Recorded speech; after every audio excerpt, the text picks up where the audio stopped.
เฮาทั้งหลายจังว่ามีบุญมันมาจากขันแล้วหนีจากนรกพ้นนรกพ้นเปรตพ้นอสุรกายพ้นสัตว์เดรัจฉานได้มาเป็นคนยกระดับจากคนมาเป็นมนุษย์มีศีลมีธรรมเข้าใจในเรื่องเล่าของชีวิตแก้วแหวนเงินทองเฮาก็หาอยู่ประกอบสัมมาอาชีพเลี้ยงปากเลี้ยงท้องเลี้ยงลูกเลี้ยงหลานอยู่2 มื้อ 3 มื้อที่เฮามาอยู่ในสวนธรรมเนี่ยขันไปค้าไปขายเด้มันสิได้จักบาทผู้บางคนได้เป็นพันผู้บางคนได้เป็นหมื่นแต่ญาติโยมคิดว่าเอาไว้ซะก่อนแก้วแหวนเงินทองก็มีค่าอยู่มีประโยชน์อยู่แต่มันบ่สู่บุญบ่สู่บุญบ่สู่กุศลบุญกุศลจะเฮ็ดให้เฮาดียิ่งขึ้นไปกว่านี้สูงขึ้นไปกว่านี้บุญเป็นที่เพิงปุญญานิปะละโลกัสสมิงปฏิทาหุนติปานินังเพราะเหตุว่าบุญนั้นเป็นที่พึ่งของสัตว์ทั้งหลายในโลกหน้าพร้อมทั้งโลกต่อไปเพิงได้ตั้งแต่วินาทีนี้ตั้งแต่วินาทีที่เฮ็ดบุญก็เอากายเอาวาจาเอาใจนี่เฮ็ดบาปก็เอากายวาจาใจนี่เฮ็ดบาปเฮ็ดให้เกิดความทุกข์เกิดความเดือดร้อนคันแม่นเฮ็ดบาปดูๆเฮ็ดบาปบ่อยๆเฮ็ดบาปหลายๆถึงในขณะที่เฮ็ดมันสิม่วนมันสิสะใจก็ตามแต่จากมื้อหนึ่งเวลาหนึ่งมันจะเดือดร้อนในข้าวที่มันลุ่มหลงมันก็บ่ย้านหยังดอกอย่างคนไปรักของเขาคนฆ่าเขาเนี่ยฆ่าสัตว์ลักทรัพย์ประพฤติผิดในกามล่วงเกินลูกหลานสามีภรรยาผู้อื่นนอกใจผัวเมียเจ้าของก็แล้วแต่ขี่ตัวใส่หลายป้ายสียุโยงให้แตกเหล่าสามัคคีตอนเฮ็ดตอนทำตอนกำลังมั่วเมาอยู่นี่ก็บ่ย้านหยังก็คิดว่ามันบ่มีผลแต่บัดฮอดเวลาหนึ่งมันจะเกิดความเศร้าหมองเกิดความย้านแต่มาว่าทุกคนเนี่ยแม่นสิปากคำเว้ายืนยันนักแน่นว่าบ่เชื่อดอกว่าบาปมีบุญมีชาติหน้าชาติก่อนนรกสวรรค์บ่มีดอกนั่นก็เว้าแต่ปากซ่อมมึงโหลดใครมีคนแนวนั้นอยู่ไกลเฮาปากว่าบ่ย้านแต่ว่าใจส่วนลึกเนี่ยมันยังมีอยู่วันๆอยู่คือกันบัดยามเจ็บยามไข้เฮายามที่บาปกรรมมันตามท่านตกทุกข์ได้ยากลำบากลำบนตอนนั้นสิกระวนกระวายเป็นทุกข์ตั้งแต่ยังมีชีวิตอยู่แต่ขันคนที่เชื่อมั่นอยู่แล้วว่าบาปมีบุญมีชาติหน้าชาติก่อนนรกสวรรค์มีขันเผลอไปเฮ็ดบาปปั๊บด้วยความคิดไม่ออกนี่เคยเป็นคิดบ่ดีบ่งามกับพ่อกับแม่กับครูบาอาจารย์พา2 องค์เจ้าเพียงแค่ความคิดแป๊บนิดเดียวเศร้าหมองเดือดร้อนทันทีเห็นบ่บ่ได้โดนเลยเด้อากาลิโกเลยเด้เกิดทุกข์เกิดเดือดร้อนทันทีบาปคือความทุกข์คือเครื่องเดือดร้อนในปัจจุบันส่งผลไปเรื่อยๆขันกำลังบาปมันแห้งมันยังส่งผลอยู่เจ็บไข้ไก่ล้มไก่ตายมันก็หลอกหลอนพาจิตตกไปสู่อบายนักสุดลงสู่นรก เบาลงมาเป็นเปรตอสุรกายเบาอีกเป็นสัตว์เดรัจฉานใส่บาปใส่กรรมอยู่นั่นเบาบางแล้วเมื่อเวลากลับมาเกิดเป็นคนอีกเถื่อ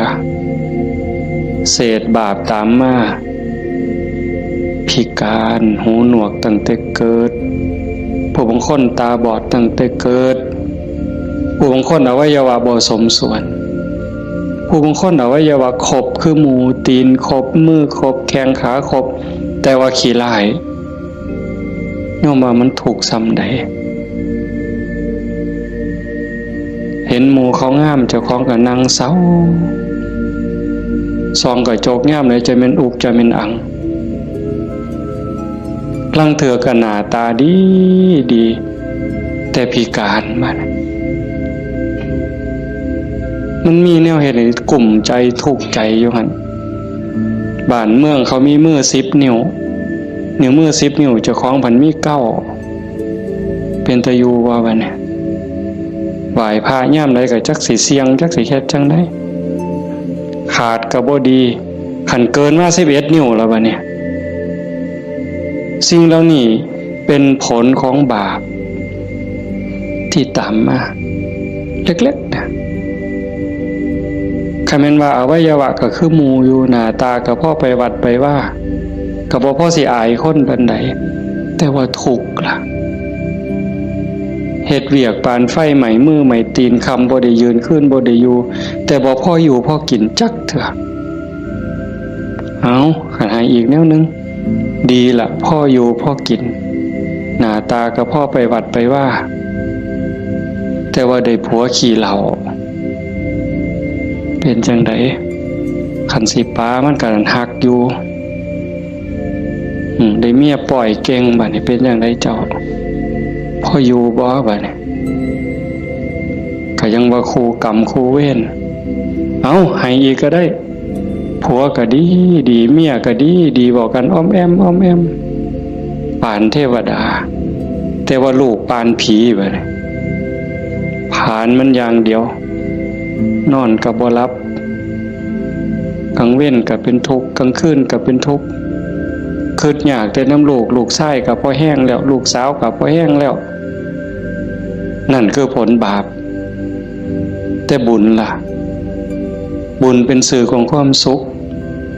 เป็นสื่อของความดีความงามนำมาซึ่งความเจริญในขณะที่เฮ็ดปั๊บเฮ็ดบาปก็เอากายวาจาใจเฮ็ด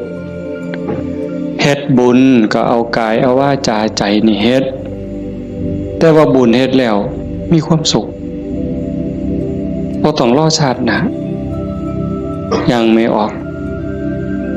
มาในสวนธรรมกราบพระปั๊บบ่แม่นกราบตามธรรมเนียมเนี่ยกราบด้วยความเข้าใจ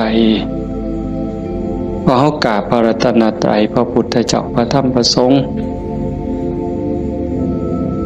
พระพุทธะนี่อยู่ในใจกราบลงไปโดยสำนึกขึ้นขององค์สมเด็จพระบรมศาสดามันเกิดความอิ่มใจเกิดปีติสิสังเกตไม่ออกสังเกตเจ้าของอยู่ว่าเวลาเฮานั่งสมาธิเนี่ยคือภาคค่ำเนี่ยแหละภาคแรงเนี่ย5 โมงแรง6 โมงแรงนั่งสมาธินิ่งๆหอดเวลาทำวัดบัดคู่เข่าขึ้นกราบงามๆนิ่มนวลคือกราบไปบนหลังพระบาทของพระพุทธเจ้า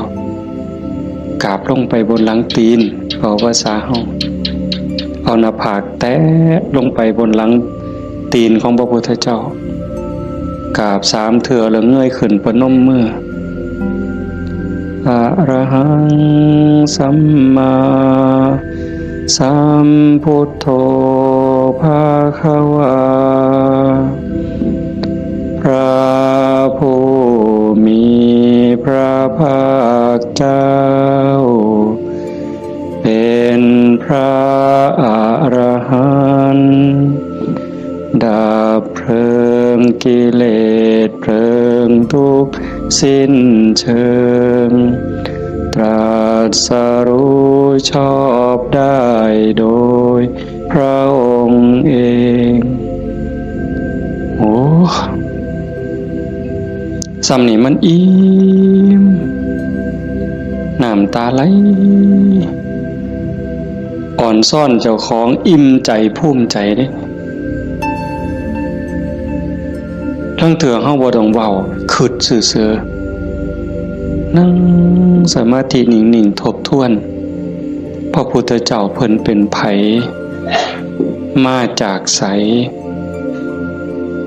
เฮ็ดจังได๋ได้เป็นพระพุทธเจ้าบุกบั่นฝ่าฟันเสียสละหยังมาแน่กลัวได้เป็นพระพุทธเจ้าพอได้เป็นพระพุทธเจ้าแล้วขนขวายในการบอกการสอนการแนะการนำพระมหากรุณาธิคุณที่ยิ่งใหญ่หวังให้สรรพสัตว์ทั้งหลายพ้นไปจากความทุกข์พ้นไปจากการเกิดการแก่การเจ็บการตายพอพระองค์เห็นว่าวัฏสงสารนี่หาความปลอดภัยอีหยังบ่ได้เทศบุญบักใหญ่หลวงตกนรกก็มีเฮ็ดดีมาตลอดชีวิตพลาดนิดเดียวล่วงลงสู่อบายก็บ่อึดแม่นสิเกิดมาเป็นคนดีแล้วงามแล้วร่ำรวยเฉลียวฉลาดมียศถาบรรดาศักดิ์แล้วแต่ความทุกข์ก็บ่เคยห่างหายไปจากคนเกิดเป็นทุกข์โยมกระทบทวนเห็นเกิดในท้องแม่9 เดือน10 เดือนพัฒนาการเฮานั่งคดจ้องของอยู่ในท้องแม่มือคลอดแม่ก็เกือบตายทั้งเธอก็ตายอีหลีแม่ก็ห้องโฮโพสังกาหมดลูกลดออกมาสลบเลยลูกพดออกมาปั๊บก็หายกากลด100%เต็มหมดสุคนทุกข์เลยเกิดมาทุกข์แก่ก็ทุกข์หูจักสุคนละนั่งอยู่นี่เจ็บแขวเจ็บข้างเจ็บแข้งเจ็บขาปวดหลังปวดแอวเคยหมดสุคนนะหัวงอกตั้งแต่หัวงอกก็คือมันบ่เจ็บบ่ปวดก็ทุกข์เว้ยไม่ออกเป็นนี่วะซองกระจกเห็นผมงอกนี่ถอนปั๊บหลดย่านเข้าว่าเจ้าของเฒ่าเห็นบ่อายุ40คนเขาเอิ้นแม่ใหญ่ได้งวกปั๊บตาเขียวปื้อเลยเด้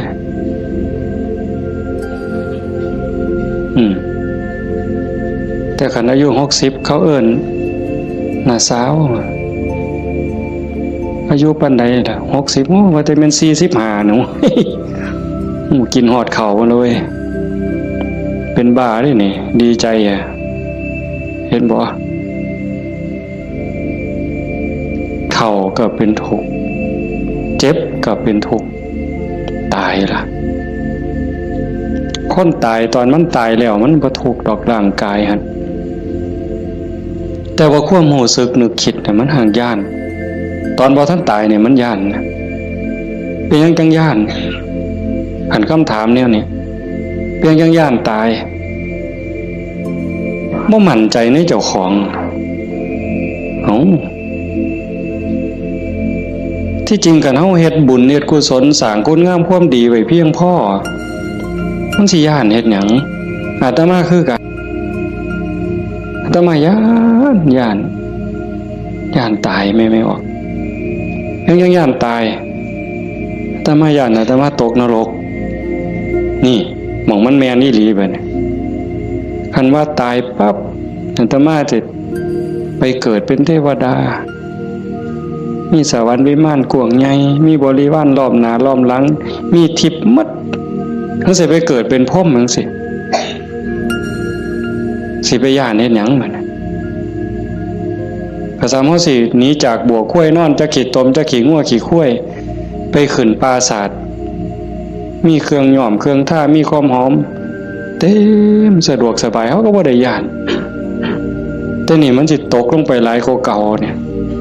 มันก็เลยย่านแม่นคือบ่อาตมาบ่ฮู้ดอกโยมก็คิดเอาเองว่าโยมย่านคืออาตมาบ่ ตายมันทุกข์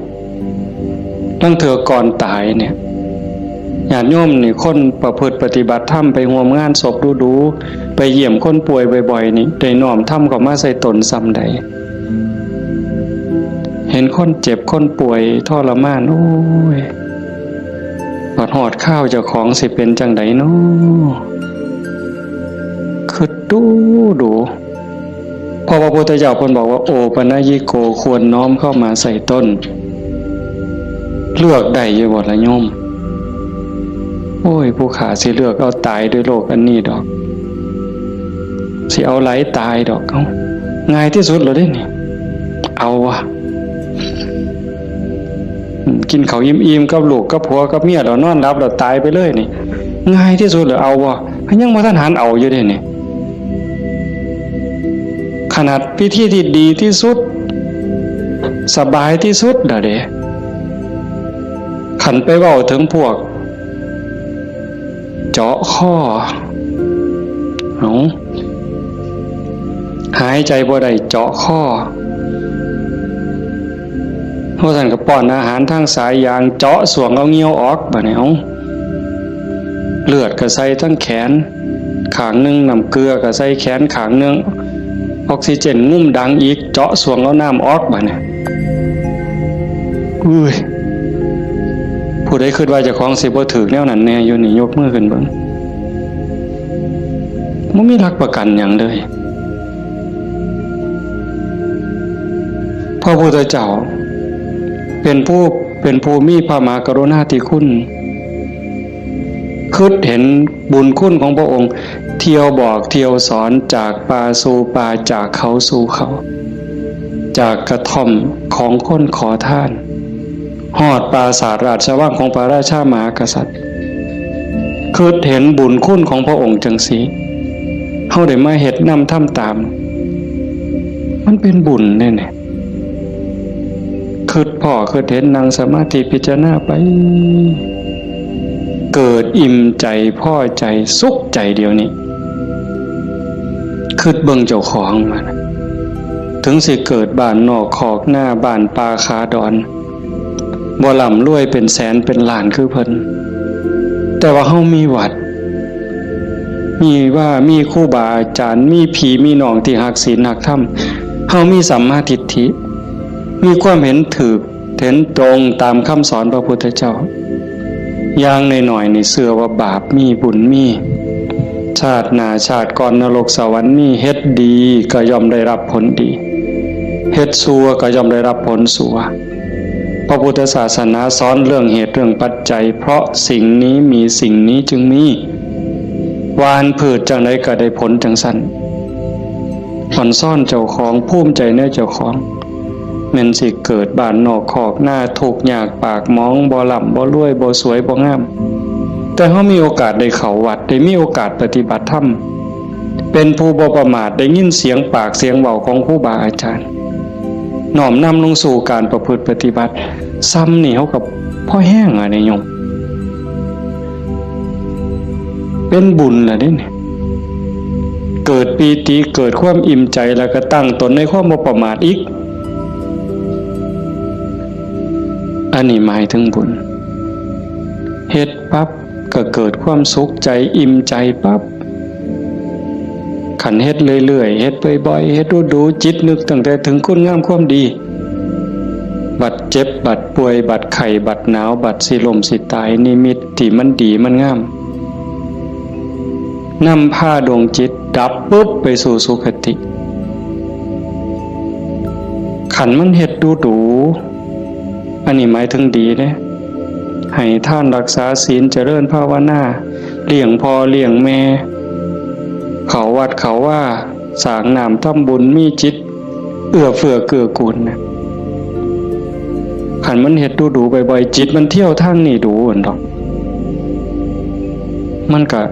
ง่ายต่อการสิเกิดสิ่งเหล่านี้ในการจูงจิตไปสู่สุคติดับปุ๊บก็ไปสู่สวรรค์ไปสู่พรหมเอื่นว่าไปสู่สุคติใส่บุญใส่กุศลไปจนหมดแห้งของบุญของบาปของบุญของกุศลส่วนนั้น เมื่อเวลาขันว่าท่านถึงความเป็นพระอริยเจ้ากลับมาเกิดเป็นคนอีกเถื่อมัน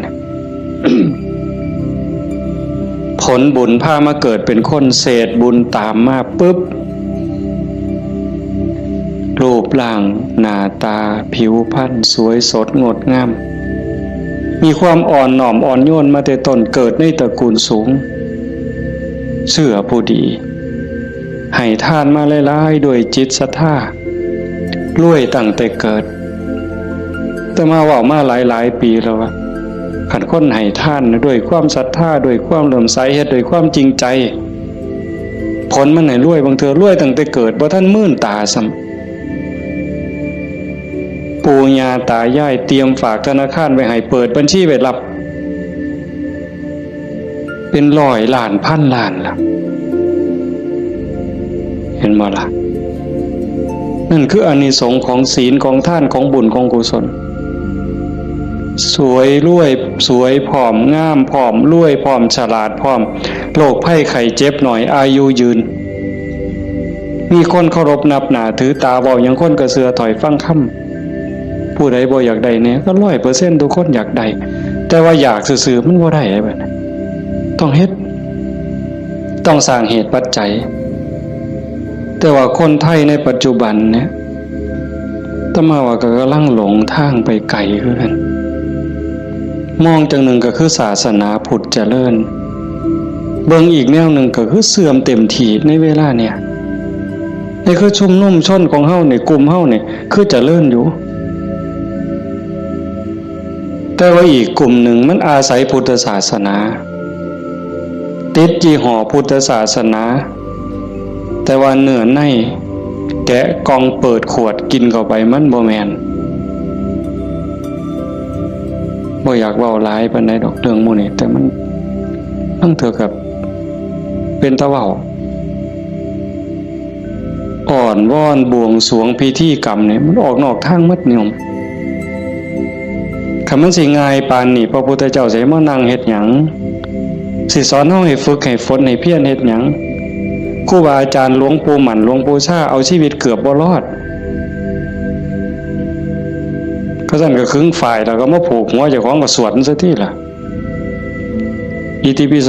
1,800,000ก็ได้ตัวให้มันหอเวินกิเลสคูโคบเอาโลดติล่ะมันแม่นบ่ล่ะกระแสนี่กำลังแห้งไม่ออกกระแสนี่กำลังหลายนั่งเถื่อกับเงินนี่เป็นตัวตั้งบ่ได้ตั้งใจดอกแต่ขี่รถมาได้ยินไหมเปิดวิทยุฟังแถวนี่ล่ะวิทยุแถวนี่ล่ะหมดน้ำกันนี่ล่ะเนาะพอมันได้เงินหลายบางมื้อวันที่2บ่อาจจะมาไปเทศงานนึงเทศจบคนกำลังลังมาอันนี้มือสาวมือรุ่นก็เลยถามประธานงานเขาก็บ่ฮู้ดอกว่าท่านเข้าใจว่ามันเป็นแนวใดนะถามว่าเป็นจังได๋งานเรียบร้อยดีอยู่บ่ว่าซั่นเรียบร้อยอยู่ข้าน้อยเพิ่นว่าอุ้ยได้เงิน800,000กว่าเพิ่นว่าสาธุว่ะงานขึ้นเดียวง่ายแจกไม่หีบกันหมดขึ้นเนี่ยอยากคอหมดไว้ก็ออกแบ่งใหญ่ๆถ้ามาเสือว่าพระพุทธเจ้าบ่สอนแล้วก็บ่ได้พาเฮ็ดแนวนั้นแต่แนวจังซี่นี่ไม่ออกบ่ออกนอกจากเป็นบุญเป็นกุศลเด้เฮามาเฮ็ดในมื้อนี้เวลานี้เด้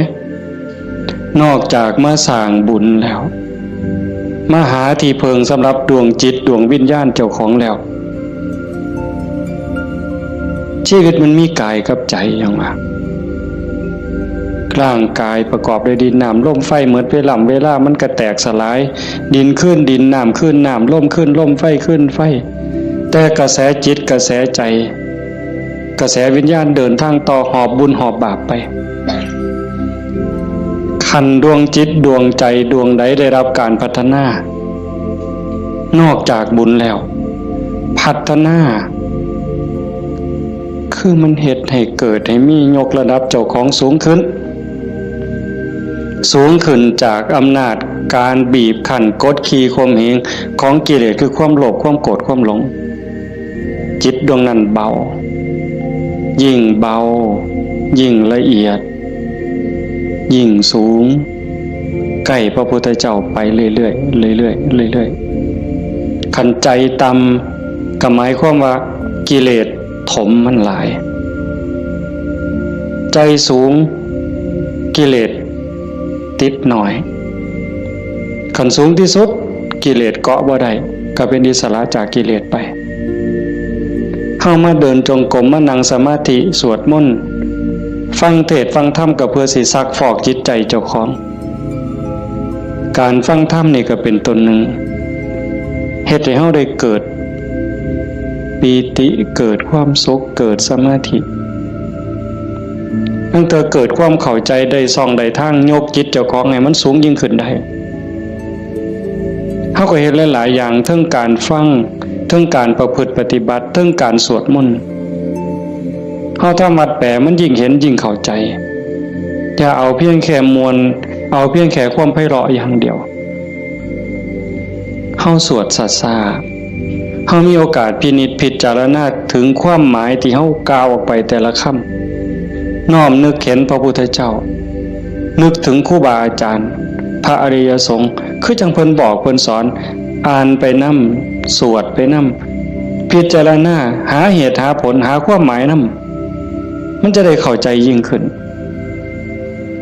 คันเฮาคิดจังสี่คือโยมพอออกผู้เป็นเจ้าภาพนี่เป็นตะเงิดคนอีหลีเด้อาตมาเห็นอาจจะเห็นมาหลายแต่จื้อได้นี่เป็นรายที่2ผู้หนึ่งโยมเพื่อสังขะจังหวัดสุรินทร์เฮ็ดแรกๆเนี่ยเฮ็ดเป็นรีสอร์ทเฮ็ดสวนนี่เป็นรีสอร์ทมีบ้านพักเอาไปเอามาไปปฏิบัติธรรมดูเขาก็คือสิบ่ต่างกับเจ้าภาพเฮา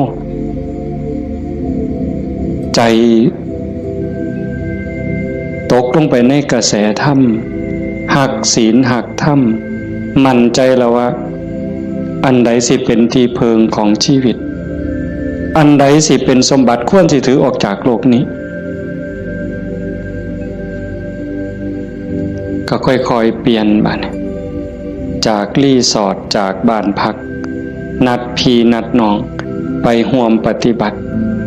จากกลุ่มก่อนเล็กๆจัดประกาศงานบักใหญ่มีงานปฏิบัติธรรมมาหลายปีตั้งสถานีวิทยุคือกันเลย2 ปีที่ผ่านมาหลังเนี่ยจัดงานปริวาสโยมได้ไหนไม่ออกได้ไหนเอาสวนเจ้าของจัดเป็นงานปฏิบัติธรรมเอานิมนต์พระมาเข้าอยู่ปริวาสกรรมญาติโยมไม่ออกชาวบ้านกับมาร่วมปฏิบัตินำกับพ่อๆกันนี่แหละครับเฮาแต่เพิ่นก็มีพระเสริมเข้ามานี่คือมั่นใจแล้วว่าสิ่งที่สิถือออกจากโลกนี้นอกจากบุญกุศลคุณงามความดียังมีโอกาสได้คัดเกลาจิตใจยกระดับจิตวิญญาณเจ้าของให้สูงขึ้นให้มันสูงขึ้นจากอำนาจของความโลภความโกรธความหลงความอิจฉาริษยาอาฆาตพยาบาทจองเว้นหน่อยเนื้อต่ำใจบุญยังบ่ท่านปลอดภัยปานใดเลยดีอยู่แต่บ่ท่านปลอดภัยเพราะว่าคำสอนของศาสนาญาติโยมก็ได้ยินอยู่แล้วหลายๆมื้อเฮาก็ทำวัดอยู่ประจำละชั่วประพฤติดีเห็นบ่ละชั่วประพฤติดีทำจิตให้บริสุทธิ์ตัวจิตบริสุทธิ์นี่จึงเป็นพุทธศาสนาละชั่วมาเฮ็ดดีนี่มันยังบ่ทันฮอดพุทธศาสนาแต่มันเป็นหลักสากลของโลกของจักรวาลผู้ใดเขาก็สอนกันแบบนี้ญาติโยมก็ลองพิจารณาว่าชีวิตเฮาที่เหลืออยู่เนี่ยเฮาสิเฮ็ดจังได๋จังสิใกล้พระพุทธเจ้าใกล้หลักธรรมเข้าไปที่สุดจากชั่วมาถึงดี จากดีไปถึงว่างจากชั่วมาถึงดีจากดีไปถึงว่างตัวทางสายกลางเนี่ยเฮาเดินจงกรมเฮานั่งสมาธิแน่ๆแล้วเฮานั่งเอาบุญแต่ว่าเหนือกว่านั้นเด้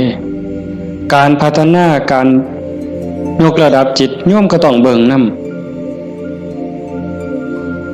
เพราะว่าธรรมะคำสั่งสอนของพระพุทธเจ้ามันปฏิบัติได้บ่จำกัดการสวากขาโตภควตาธัมโมพระธรรมเป็นสิ่งที่พระผู้มีพระภาคเจ้าตรัสไว้ดีแล้วเฮาสวดมนต์ว่าจังซี่ดีนี่หมายความว่าจังได๋ดีก็หมายความว่าบ่ชั่ว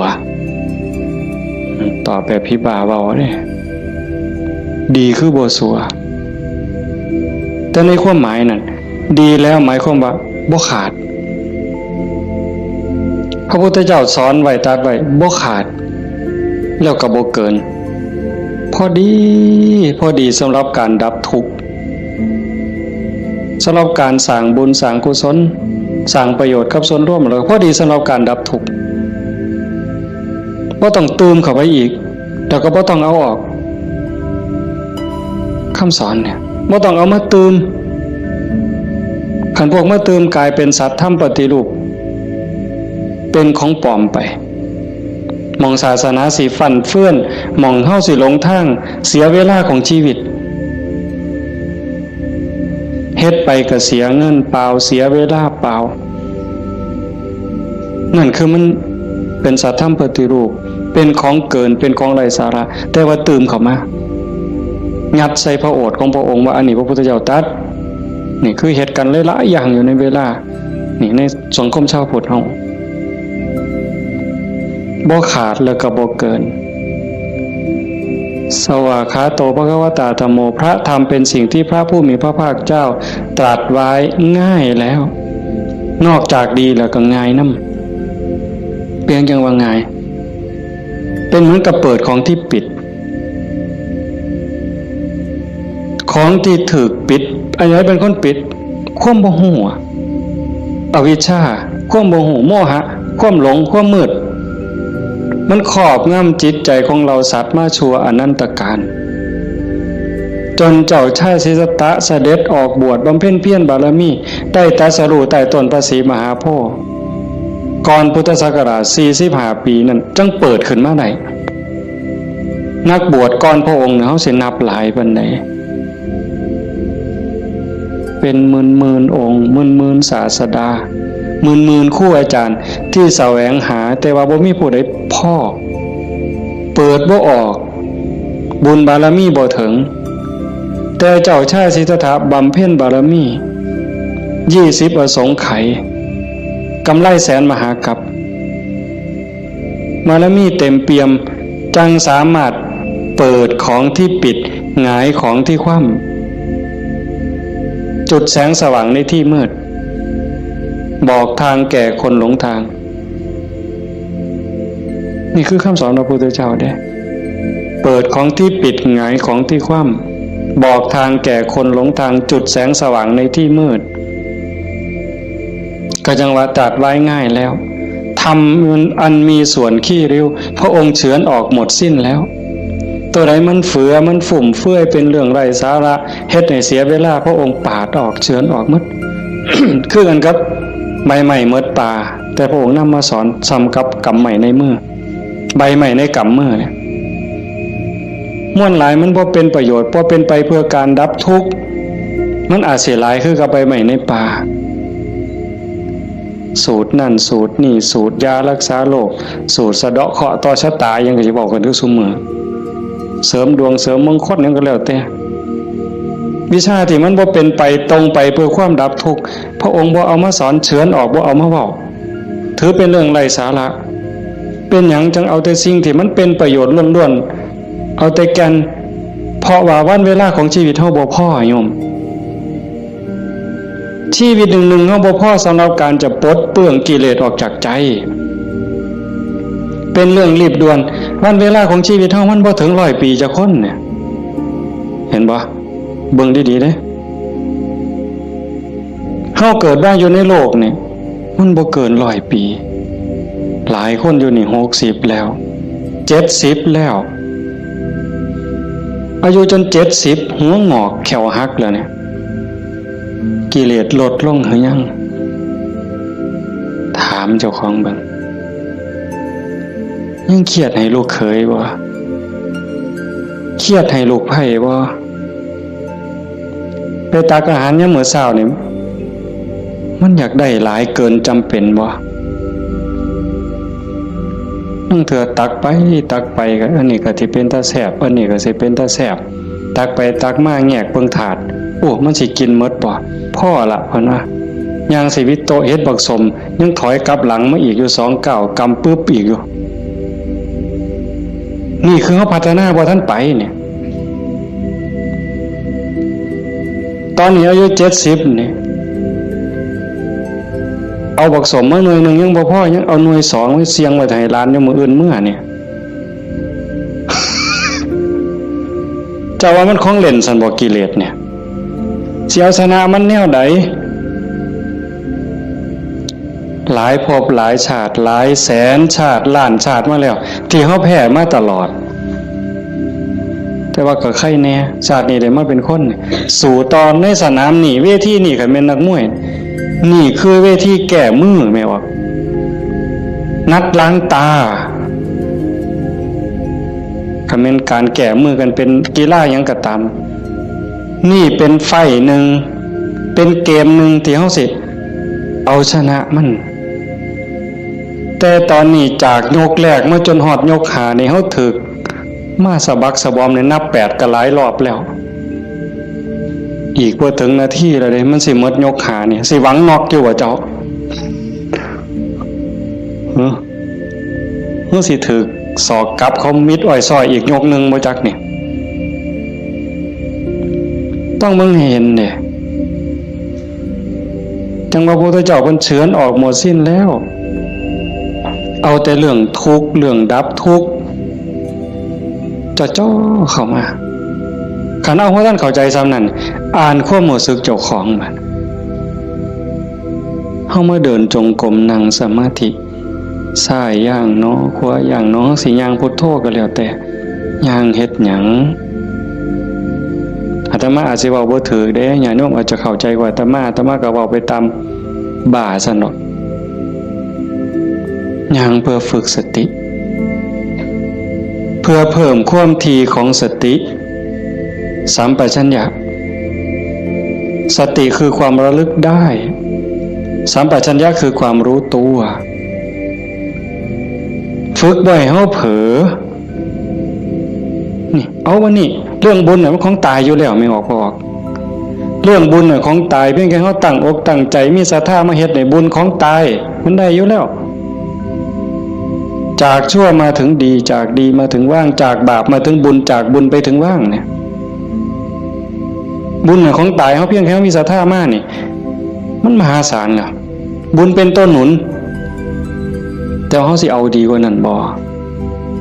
คันเจ้าดีกว่านั้นทุกอย่างก้าวที่เฮาย่างซ้ายหูว่าซ้ายขวาหูว่าขวาคันสิเอาขวาพูดซ้ายโทก็ให้ฮู้อย่าให้จิตออกนอกปกติคนเฮานี่จิตมันสิส่งออกนอกย้อนไปอดีตบ้างมื้อวานมื้อก่อนปีกาย10 ปีก่อนยังเอามาคิดดีบ่ดีก็ให้คือเห็นแนวเป็นตะทุกข์หลายเศร้าหลายนอนให้คือเห็นตั้งแต่10 ปีก่อนพุ่นอันนี้ก็บ่แม่นคิดไปคิดมาเห็นตั้งแต่อดีตได้ตามใจเฮ็ดอันนั้นก็แม่นหมดแน่นหมดถูกใจเจ้าของหมด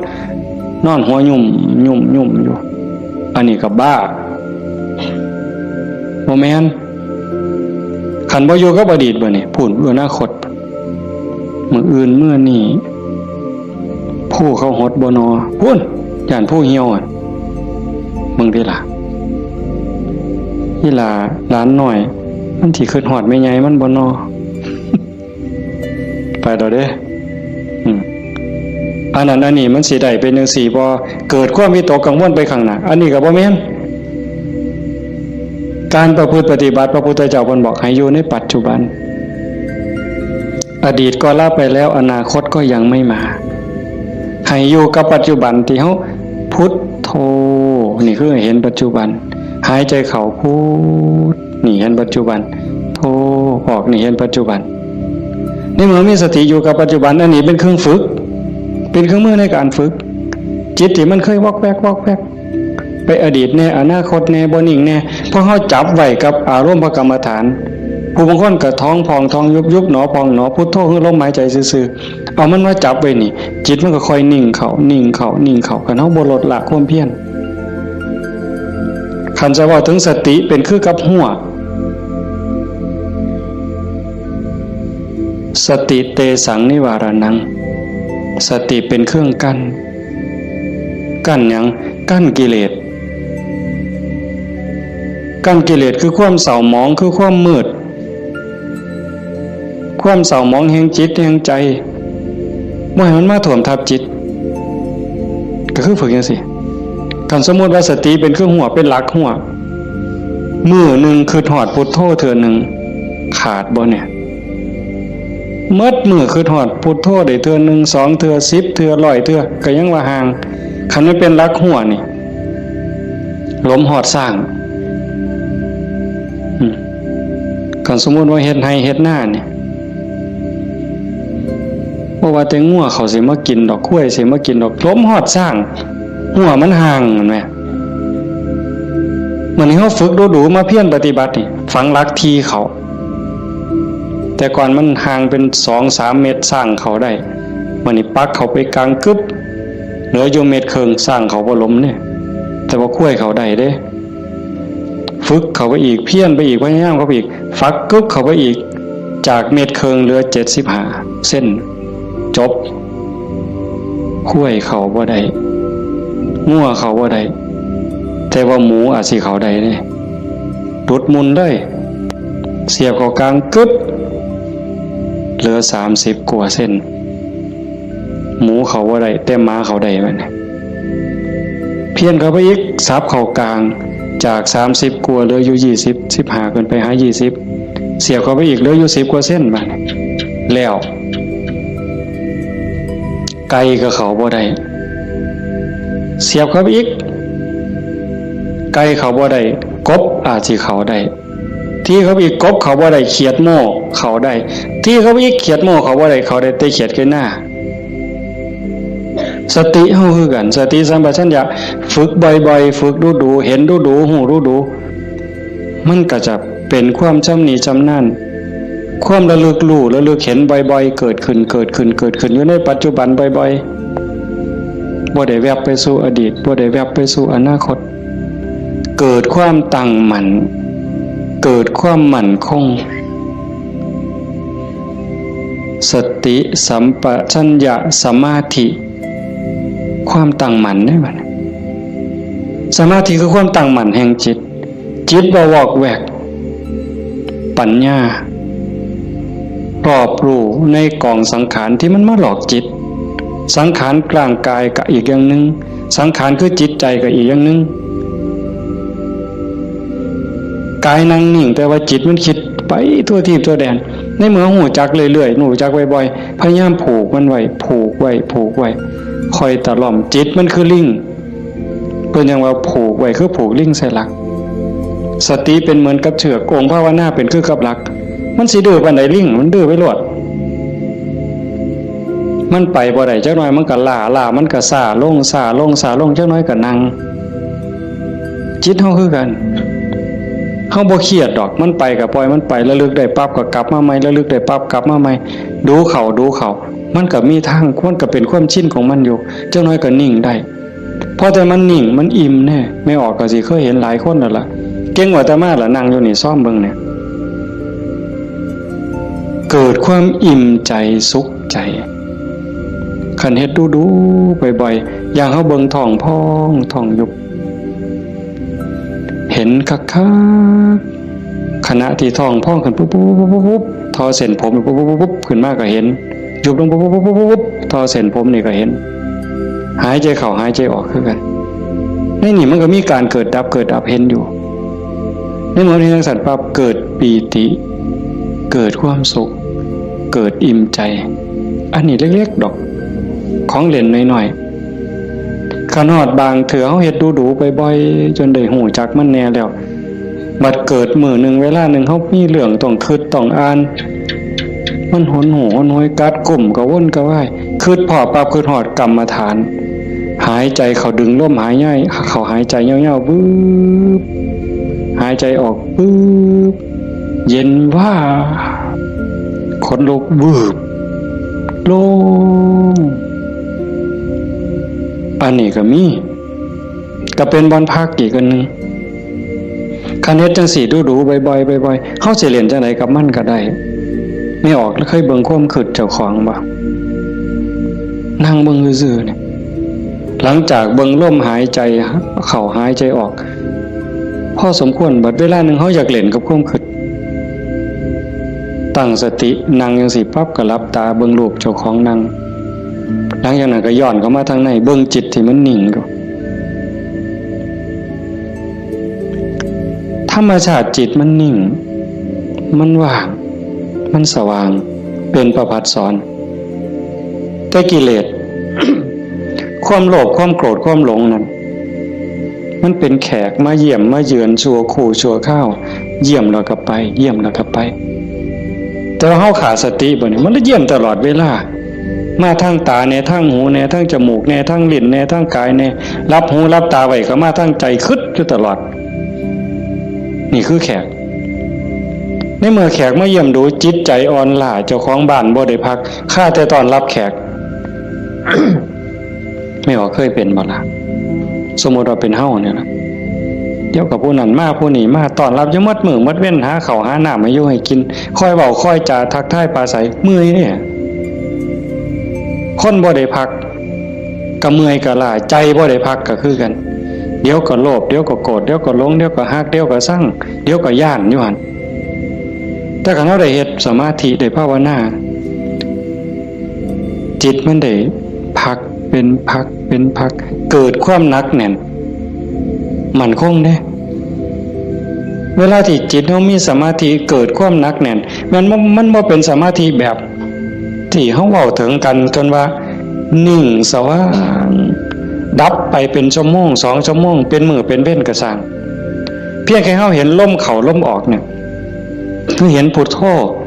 ติดต่อกันจัก5นาที10นาทีมันมีแห้งเด้ไม่ออกหลายคนเป็นอยู่มั้งเห็นพุทโธลมเข้าก็พูดลมออกก็โทต่อกันจัก5นาที10นาทีนี่มันเกิดความมั่นคงในใจใครแม่นกกเสานี่ก็ซ้ำเสาปูนแล้วอยู่บ่ติงเด้จิตใจบ่หวั่นไหวนักแน่นมั่นคงโยกบ่ได้เห็นบ่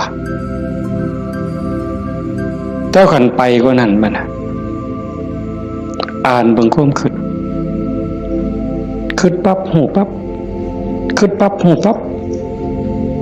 คิดปั๊บหูปั๊บเฮานั่งจังซี่คือกันไม่ออกคันสมมุติว่าเฮาพุทโธแล้วมันมักคิดเอาแนวใหม่มึงคิดกูสิเบิ่งบัดนี้บ่พุทโธแล้วเศร้าพุทโธคิดปั๊บหูปั๊บคิดปั๊บหูปั๊บบ่คิดต่อมันเด้บ่คิดซอยมันหูมันซื่อๆมันเศร้าเด้หูปั๊บมันเศร้าเลยเด้มันอยากอายซ้ำกับลูกกับหลานสิไปลักกินของเนี่ย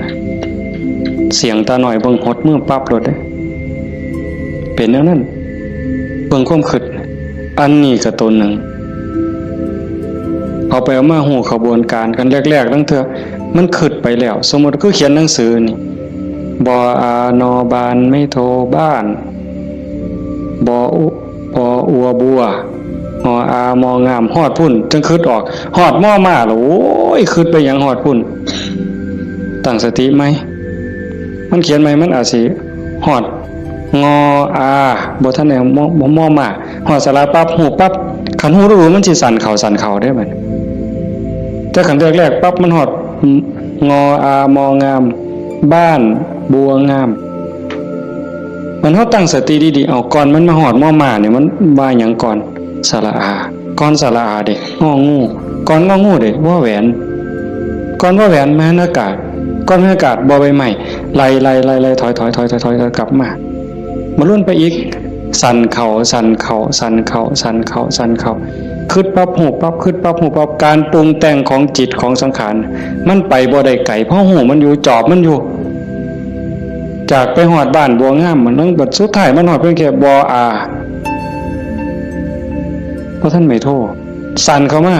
หอดบอใบใหม่มัดโตเบิ่งดูบอใบใหม่เพียงแค่ขอดหัวหูจักหยุดปุ๊บเป็นได้แนวไหนก็เป็นนะตรงมันว่างตรงมันนิ่งตรงนี้กิเลสบ่มานั่นคือจิตเดิมๆสะอาดบริสุทธิ์บ่พาเจ้าของถูก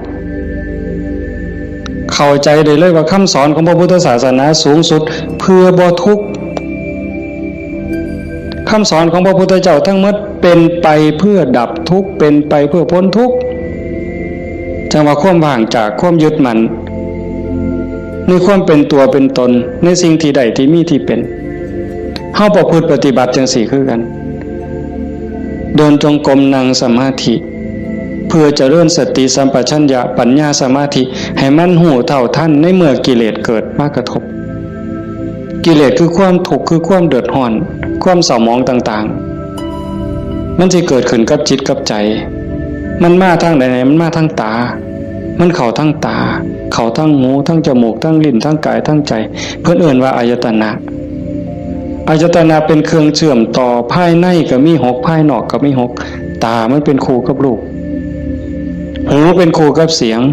จมูกเป็นคู่กับกลิ่นลิ้นเป็นคู่กับรสกายเป็นคู่กับสัมผัสใจเป็นคู่กับอารมณ์มันใส่ตาใดเข้าทั้งตาใดมันเข้าทั้งตาใส่หูใดมันเข้าทั้งหูใส่ดังใดมันเข้าทั้งดังใส่ลิ้นใดเข้าทั้งลิ้นรับหูรับตาไว้มันเข้าทั้งใจพี่เฮาฝึกสติสัมปชัญญะเพื่อให้อยู่กับปัจจุบันให้มันเท่ามันทันให้มันเร็วเวลาเกิดการกระทบตาเห็นรูปปั๊บตาบอดมันต้องเห็นตาบอดมันต้องเห็นเป็นเรื่องธรรมดาเห็นปั๊บเฮ็ดจังได๋บัดเฮ็ดจังได๋ในเมื่อตาเห็นรูปปั๊บเฮาสิรักษาใจบ่ให้มันหักบ่ให้มันสั่งบ่ให้มันดีใจบ่ให้มันเสียใจนี่คือตัวปฏิบัตินี่คือทางสายกลางเห็นปั๊บให้ใจเป็นปกติคือบ่ทันเห็นคือกับเฮานั่งเบิ่งพุทโธพุทโธตาเห็นปุ๊บหูปั๊บแต่ว่าให้นิ่งอยู่คือเก่าอย่าให้เกิดดีใจเสียใจอย่าให้เกิดหักเกิดสั่งขันมันจำเป็นสิต้องจัดการกับสิ่งที่เฮาเห็นก็เฮ็ดด้วยจิตเป็นปกติสมมติว่าขึ้นไปตั้งเฮือนมีขี่ไก่ไปด่าไก่ก็บ่แม่นอีกปล่อยให้ไก่ก็บ่แม่นอีกละคิดเป็นตาสร้างไก่ก็บ่แม่นอีกละบ่ถึงหมดเฮ็ดให้จิตเป็นปกติยากอยู่ได้บ่ง่ายจักเม็ดไม่ออกย้อนเฮาเฮ็ดบ่ได้นี่เฮาจังเกิดจังตายเที่ยวตกนรกเป็นเปรตอสุรกายเที่ยวขึ้นสวรรค์เที่ยวลงนรกอยู่นี่ย้อนเฮ็ดจิตเป็นกลางบ่ได้เห็นขี่ไก่ก็สิไปสั่งไปด่าไก่แต่คันเห็นเงินแบ่งพันถิ่มอยู่เป็นจังได๋บัดมันสิว่าดีใจที่ละว่าติอันนี้ก็บ่ถึกดีใจพอใจก็บ่แม่นให้จิตเป็นปกติคันสิจับสิหยิบมันมีเจ้าของบ่ก็หยิบไปหาเจ้าของเอาเก็บไว้ซะก่อนก็จังค่อยประกาศหาเจ้าของก็บ่คิดว่าสิเอาจังสี่คือกันคันบ่มาทางตาล่ะมันมาทางหูบัดนี้สมมุติว่าเขาด่าปุ๊บได้ยินเสียงด่ามาเฮ็ดจังได๋สิเฮ็ดใจเป็นปกติบ่เสียใจบ่น้อยใจขันพวกเพิ่นปฏิบัติเนาะเพิ่นจังว่าได้ยินเนาะเอาสติไว้ที่หูเกิดขึ้นที่หูก็ดับลงที่หูได้ยินเนาะบ่ให้ราคาเพิ่นเถาะบ่ให้ราคาเลยบ่ดีใจนำบ่เสียใจนำเสียงก็สักว่าเสียงบ่แม่นสัตว์บุคคลตัวตนเราเขาเว้าง่ายแต่ว่าเฮ็ดยากที่สุดก็ย้อนเฮาฝึกบ่ทันพอคันผู้ฝึกได้แล้วก็เย็นคือเก่าเด้ คือหลวงปู่ชาเพิ่นว่าผู้ที่ฝึกบ่ทันใดคือบ่ทันเข้าใจคนด่าย่างไปเศร้าก็ด่าไปย่ำแรงก็ด่าเห็นย่ำใดด่าย่ำนั้นก็ไปเครียดให้มันเป็นยังด่ากูเพิ่นบ่หมัดมือนึงเขาว่าอย่าไปหัวซ่ามาเด้อผู้บรรดาคนเนี่ยมันเป็นบ้าตัวเศร้าเครียดเศร้าสั่งนั่นคือจิตเป็นกลางแล้วกลับคืนสู่ฐานเดิมของมันคันเขาให้เขาด่าเขาจมให้เฮาบ่ฮู้ท่านว่างจิตบ่เป็นก็ไปเครียดไปขมหาทางตอบแทนสิเอาขึ้นจองกรรมจองเวรไว้แต่ขันทาย่องแล้วบัดเนี่ยเป็นจังไดบัดแต่คำย่องคำย่อมากเฮาก็ดีใจก็บวกฟู่ขึ้นบ่ถือคือเก่าเสียใจก็บ่ถือดีใจก็บ่ถือแต่ให้จิตเป็นกลางๆนี่คือขอปฏิบัติธรรมชาติจิตเป็นจังซั่นมันบ่เคยฮักไผมันบ่เคยสร้างไผจิตนี่ฮักก็บ่เป็นสร้างก็บ่เป็นดีใจก็บ่เป็นเสียใจก็บ่เป็นโลภโกรธหลงก็บ่เป็นย่านหยังก็บ่แม่นมันเป็นปกติของมันอยู่กลางๆจังซั่นแต่ว่ารักโกรธเกลียดกลัวอิจฉาริษยาน้อยเนื้อตามใจย้อนกิเลสมาย่อมแขกมาเยี่ยมนี่มันพาเจ้าของบ้านป้วงเด้นี่ก็ซ้ำกับเฮาอยู่เฮือนธรรมดานี่แล้วเคยเห็นอยู่ตัวบางปีใหม่นี่ลูกหลานเฮาอยู่เฮือนธรรมดากับพ่ออยู่บดหมู่มาส่วนกินเหล้ามันก็เมาอยู่เฮือนเฮาหมดแล้วเป็นจังได๋ซั่นพาเจ้าของบ้านป้วงเลยให้เรารักษาใจเจ้าของให้เป็นปกติเขาประพฤติปฏิบัติเพื่อสิ่งนี้เด้โยมตาเห็นก็ให้รักษาใจไว้ปกติหูได้ยินก็รักษาใจไว้ให้เป็นปกติจมูกได้กลิ่นหอมเหม็นก็ปกติลิ้นได้รสก็ปกติแซ่บบ่แซ่บนัวบ่นัวก็ปกติขันมันสิเติมก็เติมไปที่ละน้ำปลานั่นสิเติมเกลือก็เติมไปที่แต่อย่าไปคิดสร้างไม่คั่วอย่าไปจมให้เขาหนาวห่อนมันหนาวมากก็แม่นว่าสิทนกรรมฐานนี่บอกว่าให้ปล่อยว่างมันหนาวก็สิเสืออยู่ซื่อๆบ่ห่มมันดอกผ้านี่ก็มันก็แล้วแต่ว่าธรรมชาติมันก็ให้ห่มแต่ว่าก็อย่าทุกข์อย่าเดือดร้อนรักษาใจเป็นปกติคันบ่จังซั่นนี่คนมันติดซั่วก็ติดได้ไม่ออกดีก็ติดซั่วก็ติดแม่นบ่หมู่เจ้าว่าเมื่อไปสิเถียงสมมุติว่าตาเนี่ยมันก็บ่แม่นว่ามันสิมักแต่ของถูกใจมันเด้มันได้สิถูกตาแล้วมักเบิ่งได้สมมุติว่าเห็นผู้สาวเห็นผู้บ่าวเห็นคนงามที่เฮาพอใจบ่แม่นเฮาสิเบิ่งแต่คนที่เฮาพอใจเด้เฮาเดียวก็เหลียวเบิ่งก็ดีใจโอ้ยงามเนาะโอ้ยพอใจเนาะบ่แม่นแต่จังซั่นอันคนผู้เฮาสร้างนี่ไม่ออกเคยเป็นบ่โอ้ยจังมันกูสร้างปานตาสิแตกเพิ่นว่าสร้างปานตาสิแตกแต่ว่าแม่นเบิ่งบ่เศร้าแนวเคยเป็นบ่หมู่เจ้าบ้าหรือดีซั่นคำนั้นเป็นตาสร้างกูบ่อยากเห็นก็อย่าไปเบิ่งอีกติล่ะเพียงยังเบิ่งบ่เศร้าซั่นเห็นบ่นี่คือมันโง่อาตมาผู้หนึ่งล่ะโง่แนวเนี้ยผู้ใดเศร้าโง่เนี่ยสาธุนำเด้อว่ามันเป็นตาสร้างยังไปเหลียวเบิ่งดูอยู่เอ้าดังบัดนี้ทั้งจมูกเนี่ยกับมันเราคนมักหอมติดหอมอย่างเดียวได้ไม่ออกผู้เจ้าเป็นบ่ติดเหม็นไหมปลาแดกไหมปลาแดกเหม็นนี่ฮะว่าปลาแดกหอมเนี่ยตำบักฮวงคือสีแสบเพราะว่านักกับไปกว่านั้นเล็บตีนสักโอ้ยบ้าคือดีกิ่มเล็บตีนสักออกมาเหม็นแทนที่สิทิมนะดมเว้ยดมตัวนึงกับบ่ว่าเด้ดมเทื่อสองอ่ะบ่แล้วแงกหน้าแงกหลังมีผู้เห็นกูบ่เนาะเพิ่นว่าลี่ดมเด้นั่นเมืองอุบลเป็นเลยวะแล้วจะเป็นแต่ศรีสะเกษเอาไว้โอ้ยแทนที่สิเอาถิ่มเนาะแต่มาว่าแงกหน้าแงกหลังเทื่อที่3ที่4บ่มีคนเห็นดมอีกสักเทื่อก่อนจังถิ่ม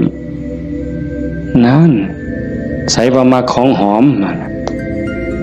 ว่างจิตเป็นกลางบ่ได้นี่สติปัญญามันบ่พอเห็นบ่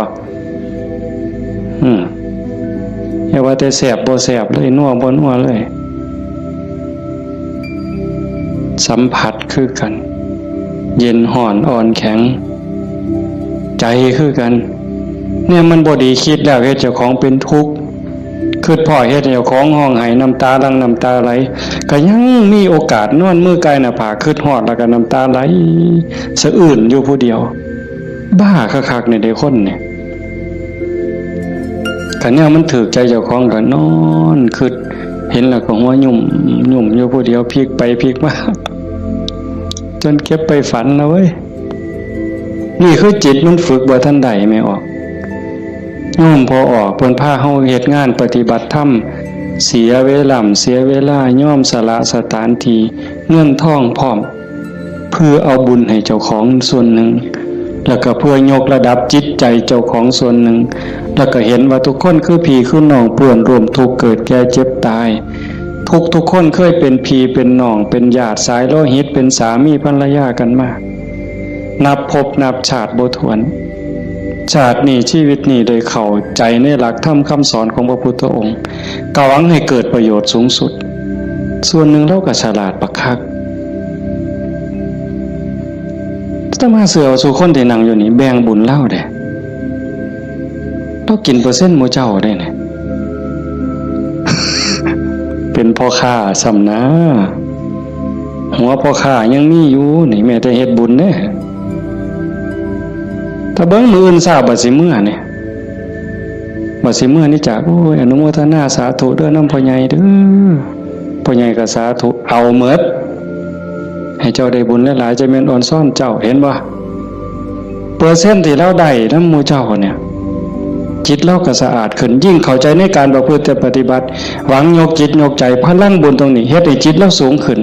มีกำลังใจขึ้นมีความเพียรพยายามมากขึ้นจิตโล่งโปร่งเบามากขึ้นพลังบุญมันส่งนี่คนฉลาดก็เฮ็ดแนวนี้หันคนบ่ฉลาดเด้มีที่มีสวนจังซี่สถานที่ดีๆจังซี่ชวนหมู่มากินเหล้านี่กระท่อมงามๆมันสินั่งกินเหล้าเบิ่งแสงเดือนแสงดาวจังมันสิอ่อนซ่อนคักแล้ว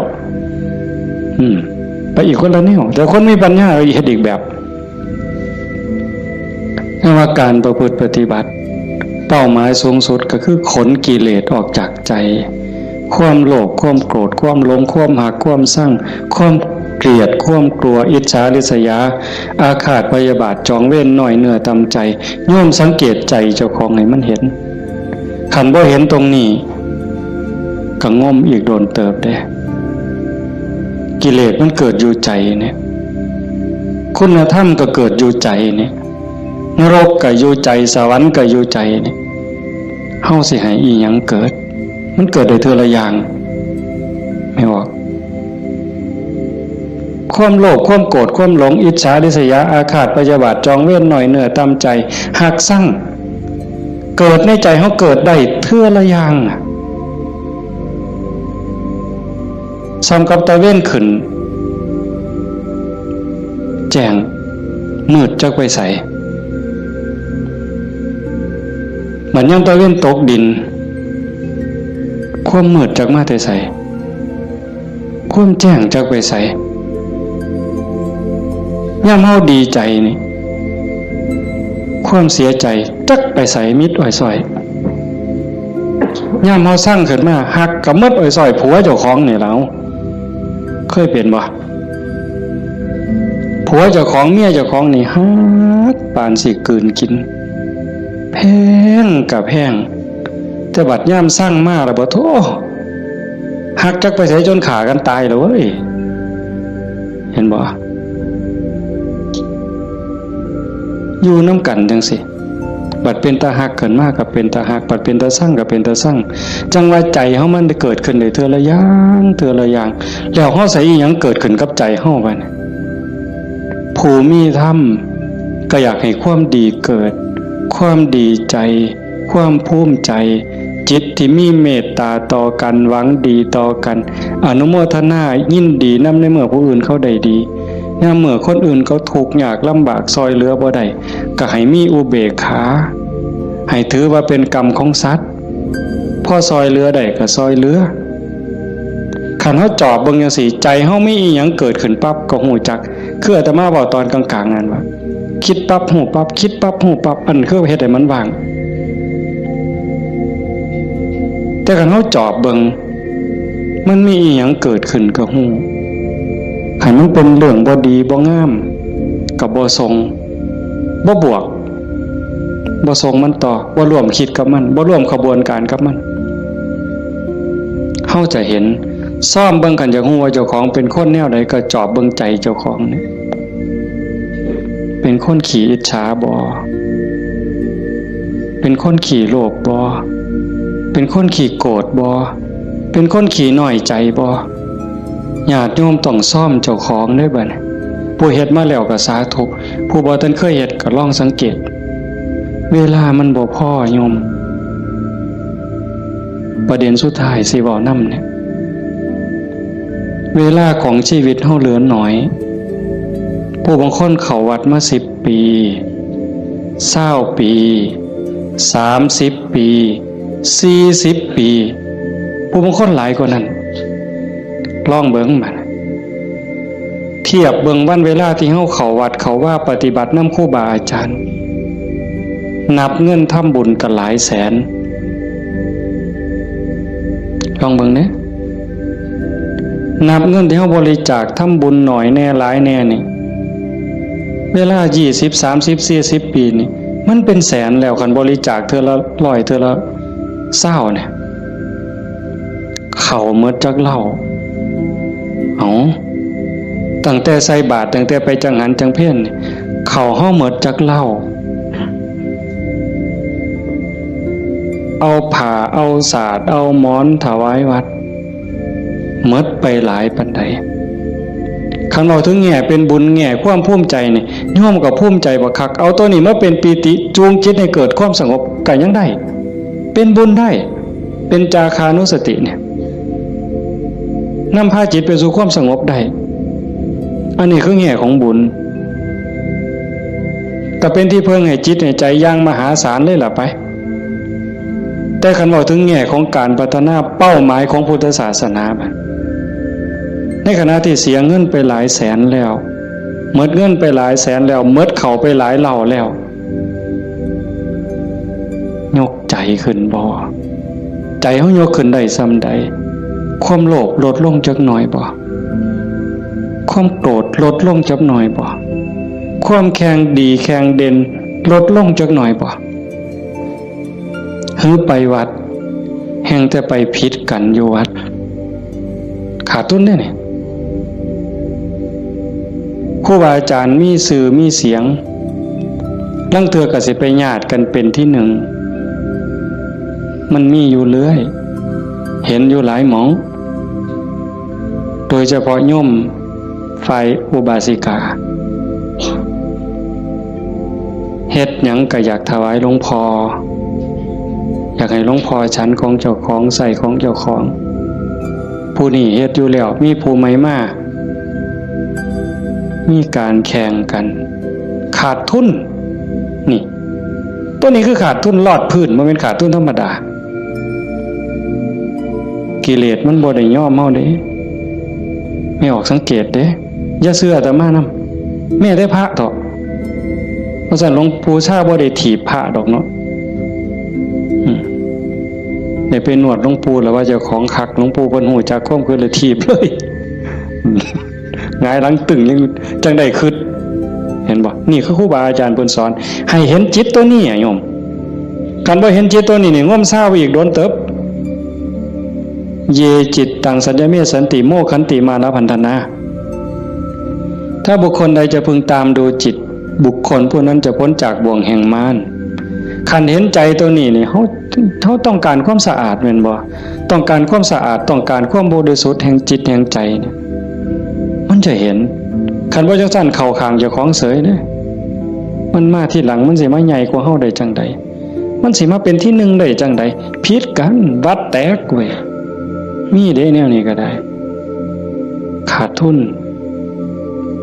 เสียเงินเสียทองหา าขึ้นใหม่ได้เด้หาเงินแสนเฮาก็ยังมีโอกาสสิหาพ่อโยมหาเงินล้านยังมีโอกาสสิหาพ่อเสียหยังก็เสียได้แต่ว่าคันเสียเวลาเนี่ยเสียเลยเด้เสียเลยมีเงิน100 ล้านซื้อนาทีที่ผ่านไปกลับมาบ่ได้ซื้อนาฬิกาเลื่อนละแสนเลื่อนละล้านน่ะซื้อได้แต่ซื้อเวลาวินาทีเดียวก็ซื้อบ่ได้เฮาหายใจเข้าหายใจออกตอนนี้หมดแล้วก็หมดเลยบ่กลับคืนมาอายุเฮาก็หมดไปความตายก็ใกล้เข้ามาเวลาแห่งการเก็บเกี่ยวสัพพะธรรมเก็บกรรมบุญกุศลซักฟอกจิตใจให้สะอาดบริสุทธิ์มันหมดไปเรื่อยๆจังซั่นจังว่าเขาวัดเขาว่าประพฤติปฏิบัติขันบ่เข้าใจถึงสาระแก่นสารคำสอนของศาสนาเนี่ยบุญนั้นได้อยู่ดอกแต่มันบ่ทันปลอดภัยอย่างว่าพระพุทธเจ้าบ่ให้มาติดอยู่ที่บุญแต่เพิ่นให้เฮ็ดบุญให้สร้างบุญให้สร้างหลายๆแต่ว่าให้กายไปอีกสู่ความสะอาดบริสุทธิ์แห่งใจถ้ามันไปบ่ทันฮอดนั้นบ่ปลอดภัยเทวดาก็ตกสวรรค์ได้เห็นบ่จังซั่นจังว่าในเมื่อเฮามาสู่ขบวนการปานนี้โยมพอออกผู้เป็นเจ้าภาพก็ตั้งใจปานนี้เฮ็ดดีมาปานนี้ก้าวขึ้นไปอีกก้าวขึ้นไปนี้ก่อนวันเวลาของชีวิตมันสิหมดให้พยายามเฮ็ดใจให้เป็นกลางๆหูได้ยินจมูกได้กลิ่นลิ้นได้รสกายได้สัมผัสก็เฮ็ดใจให้เป็นกลางๆสิปฏิบัติกับสิ่งที่มากระทบจากตาเห็นจากหูได้ยินจากจมูกได้กลิ่นลิ้นได้รสกายสัมผัสก็เฮ็ดด้วยสติอย่าให้รู้สึกว่าหักอย่าให้รู้สึกว่าสั่งอย่าเฮ็ดด้วยความสั่งอย่าเฮ็ดด้วยความดีใจด้วยความเสียใจอย่าเฮ็ดด้วยความหักให้จิตเป็นกลางกันได้จังสิขันเฮ็ดได้จังสิแล้วมันอ่อนซ่อนเจ้าของเด้อาตมาก็เฮ็ดบ่ทันได้ก็ยังพยายามอยู่ก็จังว่าส่วนญาติส่วนโยมเฮ็ดไปพร้อมๆกันคันบ่จังซั่นน่ะมันเสียเวลาเสียดายเจ้าของ30-40 ปีหมดเงินก็หลายแสนหมดข้าวก็หลายเหล่าหมดเวลาในการทำมาหากินเงินที่มาบริจาคข้าวของที่มาทำบุญก็หมดไปแล้วเวลาล่ะขณะเวลานั้นที่มาอยู่วัดอยู่ว่ามาสร้างน้ำทำบุญไปหาเงินหาทองมันก็ต้องได้ตื่มกันอีกหลายเติบมันจักเท่าแต่ว่าเฮายอมเสียสิ่งนั้นเพื่อสิแลกเอาสิ่งที่ดีที่สุดสิ่งที่ประเสริฐที่สุดก็คือใจเจ้าของเนี่ยให้ได้ใจที่มีความสงบใจที่มีความร่มเย็นใจที่เต็มเปี่ยมด้วยความเมตตากรุณายินดีมุทิตากับผู้อื่นใจที่เป็นอุเบกขาโตสติความระลึกได้แล้วก็อุเบกขาตัวว่างจิตเป็นกลางจิตที่เฉยเป็นสิ่งที่เฮาควรจะหาให้มันได้หาให้มันพอให้มันเจอก่อนลมหายใจสุดท้ายสิดับลงไม่ออกให้มันพอจิตนี่ก่อนลมหายใจสุดท้ายสิดับลงเพราะนั่นคือพุทธะพุทธะคือความสะอาดจิตที่สะอาดจิตที่สว่างจิตที่สงบสะอาดจากหักจากสร้างจากดีใจจากเสียใจจากได้จากเสียจากบวกจากลบสว่างสวัยด้วยสติปัญญาหูเท่าท่านตามความเป็นจริงหักก็ตามสร้างก็ตามสรรเสริญนินทาก็ตามลาภยศสรรเสริญก็ตามสว่างตาโดยแสงไฟเพิ่นบอกสว่างใจโดยแสงธรรมบ่ยินดียินร้ายเห็นทุกสิ่งทุกอย่างเกิดขึ้นตั้งอยู่ดับไปอนิจจังทุกขังอนัตตากฎของแต่ละขอบงำสรรพสิ่งอยู่สะอาดสว่างสวัยโดยสติปัญญาสงบ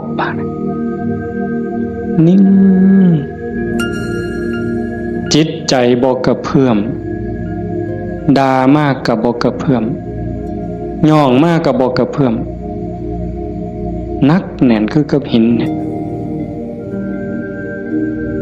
จิตใจของพุทธะเป็นแบบนั้นสะอาดสว่างสงบ หู้เท่าทันตื่นจากความหลับไหลเบิกบานจากการที่เจ้าของบ่มีโทษตรงนี้เป็นวิชาการของพุทธศาสนาเป็นหลักที่ชาวพุทธต้องปฏิบัติอันสิไปอ่อนว่อนบวงสรวงสวดแล้วก็ขอสวดแล้วก็ขอขันมันได้ซ้ำนั้นมันก็สิดีอยู่ขันมันได้พระพุทธเจ้ากับพระเฮ็ดแต่ตรงนี้ที่พระองค์สอนสลบจักเถื่อกลัวสิเป็นพระพุทธเจ้าหลวงปู่ชาลำบากปานใดอาตมาเคยอ่านพอเนาะว่าสิขึ้นไปอยู่เทิงผู้ว่าบ่อยากหยุ่งบ่อยากยากนำการมาหาบิณฑบาตไปอยู่เทิงผู้ก็สิเหี่ยวกินพุ่นเนาะเหี่ยวฉันพุ่นเนาะฝึกซ้อมจนปานนั้นบัดเป็นไข้เป็นหนาวไปอยู่กลางป่าก็บ่อยากให้ผู้พี่น้องยากนำก็ซ้อมมันสิใจขาดยามใดสิจูดไปสุดที่ถิ่มเพิ่นว่าบ่ได้ยินเสียงกวงห้องหลวงปู่เพิ่นปัญญาหลายดีเนาะอาตมาก็จังได๋ดอกมื้อนึงไปอยู่สระอยู่วัดวัง 2-3 มื้อนั่นล่ะก็เปิดวิทยุฟังหลวงปู่เพิ่นเทศน์อาตมาก็หัวอยู่ผู้เดียวจุจ่อๆสั่นๆนี่คำสอนหลวงปู่ซ่าอยู่กับเจ้าของนี่อยู่หูดังนี่เนาะอยู่กับขนตานี่ทักมุมจ่อๆธรรมะนี่โอ้จะเป็นปัญญาคักๆเพิ่นยังว่าโอปัญญิโกเป็นสิ่งที่ควรน้อมเข้ามาใส่ตนมันบ่อยู่ไสไม่ออกคันเวลามันสิเข้าใจมันสิหูเล็กๆน้อยๆนี่ดอกมันหูในเจ้าของมันเห็นในเจ้าของนี่โอปัญญิโกเป็นสิ่งที่ควรน้อมเข้ามาใส่ตน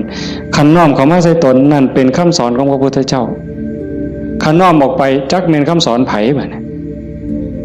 คันไปอ่อนว่อนบวงสรวงเทวบุตรเทวดาอินทร์พรหมยมยักษ์พระเจ้าทั้งหลายนี่แล้วโลด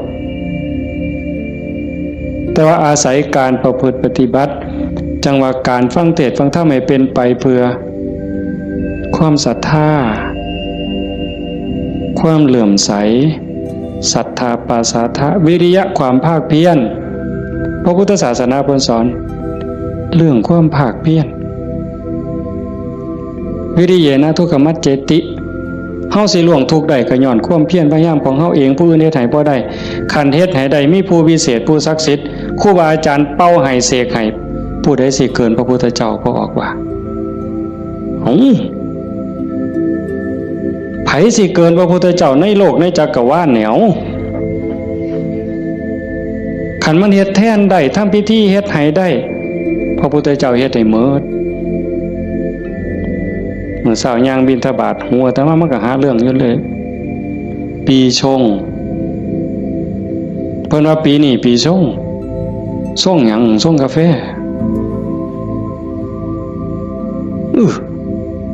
มันยากหยังกับปีกับเดือนนั่นเด้อปีชงเนี่ยเพิ่นนัดกันไปสวดมนต์สะเดาะเคราะห์มื้ออื่นทั้งศรีสะเกษพุ่นผู้ปีช่องปีมะยังว่าไว้เฮาบ่เข้าใจปานใดดอกพากันไปสวดไปสะเดาะเคราะห์ไปต่อชะตาไผสิเกินพระพุทธเจ้าลองเบิ่งคันมันเป็นจังซั่นมันเฮ็ดจังซั่นพระพุทธเจ้าเฮ็ดหมดอันไม่ออกมาเฮ็ดนี่ก็ต้องเฮ็ดให้เจ้าของสะเดาะเคราะห์ก็แม่นต่อชะตาก็แม่นเสริมดวงก็แม่นโดยการตั้งสติให้มันฮู้จักอีหยังผิดอีหยังถูกอีหยังควรบ่ควรตรงนี้ตรงมันแม่นพุทธะต้องเฮ็ดแบบนี้เพี้ยนมาจากภพจากศาสตร์คันเฮาบ่มีเชื่อเก่าไม่ออกบ่ออกคันว่ามีเชื่อของนักบวชนักปฏิบัติเป็นเชื่อเป็นอย่างเป็นเผ่าเป็นพันธุ์ไว้ตั้งแต่อดีตเฮาบ่มีมือมาเฮ็ดจังซี่ในเมื่อเฮามีของเก่ามานำพามาสู่การเหตุการณ์ทำจังซี่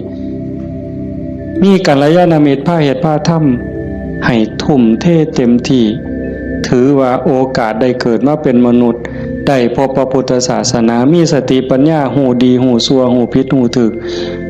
ยังมีสติหูอยู่จังสิเฮ็ดเต็มที่ก่อนมันสิหมดเวลาแล้วอย่าคิดว่าเจ้าของซ่าเด้ไม่ออกญาติโยมอย่าคิดว่าเฮาสิเฮ็ดบ่ทัน ตราบใดลมหายใจยังมีอยู่สติสัมปชัญญะยังหูผิดหูถูกเพิ่นว่าเฮามีโอกาสจนลมหายใจสุดท้ายจนลมหายใจสุดท้ายยิ่งเฮาฟังเทศน์ฟังธรรมอยู่บ่อยๆอยู่ประจำบัดจนหอดเฮาเจ็บเฮาป่วยเฮาใจสิขาดสิล้มสิตายสิ่งที่เฮาฝึกมาตลอดชีวิต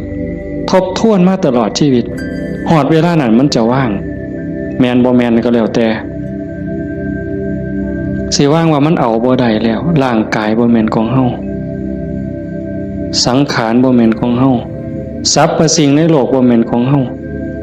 ดินดอนตอนหญ้าบ่แม่นของเฮาแม้แต่สังขารร่างกายก็สิทิ่มอยู่ไว้ๆนี่ว่างเด้ปล่อยเด้ตัวอย่างที่อาตมาได้พบมาญาติธรรมวันที่9 พฤศจิกาอาตมาว่าจะพาไปสวดมนต์ที่พระใหญ่อำเภอเขืองในเพิ่นนิมนต์ไปเทศน์ก็เลยประกาศชวนญาติชวนโยมไปญาติธรรมกลุ่มหนึ่งผู้เฒ่าหน่อยที่สุดก็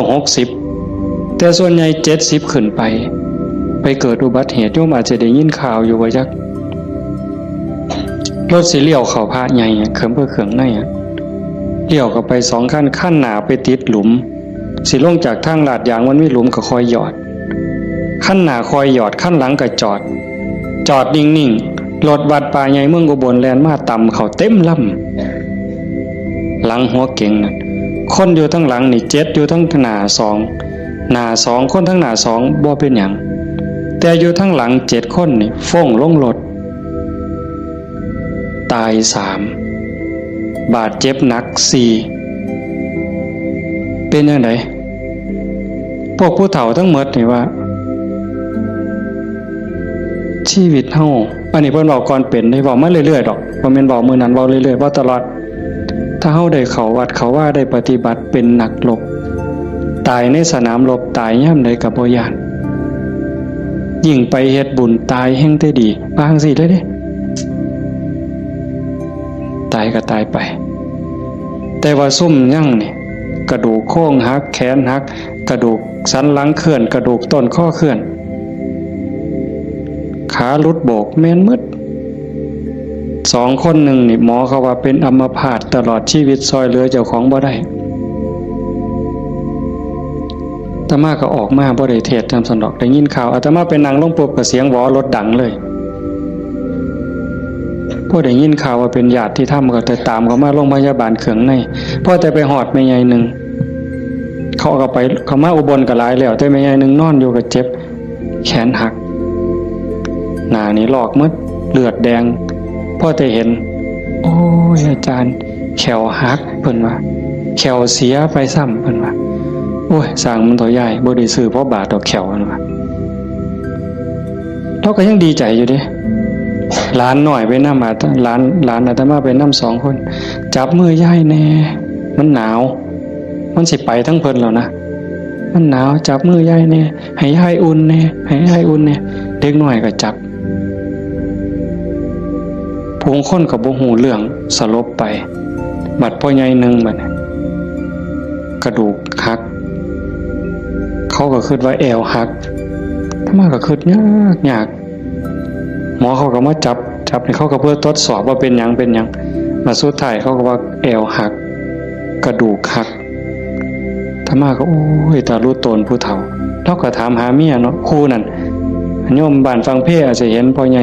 ผู้ดำๆมันเพิ่นสิเป็นครูแต่ถ้ามาเอิ้นเทวดาตาบ่เห็นห่วงดอกผู้เฒ่าขี่รถมาเกือบ20 กิโลรถซาเล้งเพิ่นมานั่นเพิ่นก็ถามหาเมียเพิ่นอาตมาก็บ่ได้ปากดอกแต่หมอไปนำนั่นเพิ่นเว้าก่อนยายเพิ่นก็ถามหาตาอยู่จริงๆเขาไปอุบลตายก่อนหมู่ยายนั่นหมอนเป็นตะเงิดหลายบัดนะอาตมาเยี่ยมอยู่โรงพยาบาลสรรพสิทธิ์ไปเยี่ยมเฒ่าผู้ชายหันก่อนโอ้ยอาจารย์บ่แม่นของเฮาจักอย่างเพิ่นว่าเด้บ่แม่นของเฮาจักอย่างบอกบ่ให้เจ็บมันก็เจ็บมันอยากเป็นหยังมันก็เป็นบ่แม่นของเฮาจังแม่นน้อเพิ่นว่าหลงบ่ของเจ้าของมาตั้งโดนอันนี้ก็ตัวนึงหลังจากนั้นมาเยี่ยมแม่ใหญ่ผู้กระดูกข้อเคลื่อน กระดูกสันหลังเคลื่อนอันนี้หมอก็ว่าเป็นอัมพาตตลอดชีวิตบัดนี้ธรรมาหอดแล้วเว้าไม่ใช่นี่แล้วเว้าอีหลีนะเว้าแผ่วแผ่วแผ่วแผ่วเสียงดังเว้าแต่กรรมฐานแล้วเว้ายังดอกโอ้ยบ่ย่านจักหน่อยอาจารย์เพิ่นว่าลูกศิษย์อาจารย์ใหญ่วัดโน่นกุลมบ่ย่านเพิ่นว่านั่งสมาธิ6 ชั่วโมง9 ชั่วโมงสำบายตายก็ดีมันสิได้เศร้าเจ็บเศร้ามีแห้งเพิ่นว่าแต่ว่าเราหลับไปย่ำใดวุบไปย่ำใด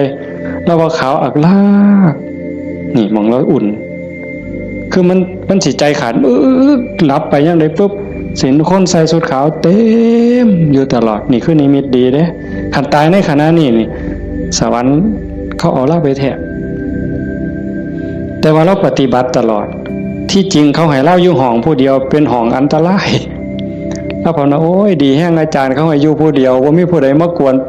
ปฏิบัติภาวนาเมิดขึ้นเพิ่นว่าอันบ่ฮู้ทีบเด้นั่น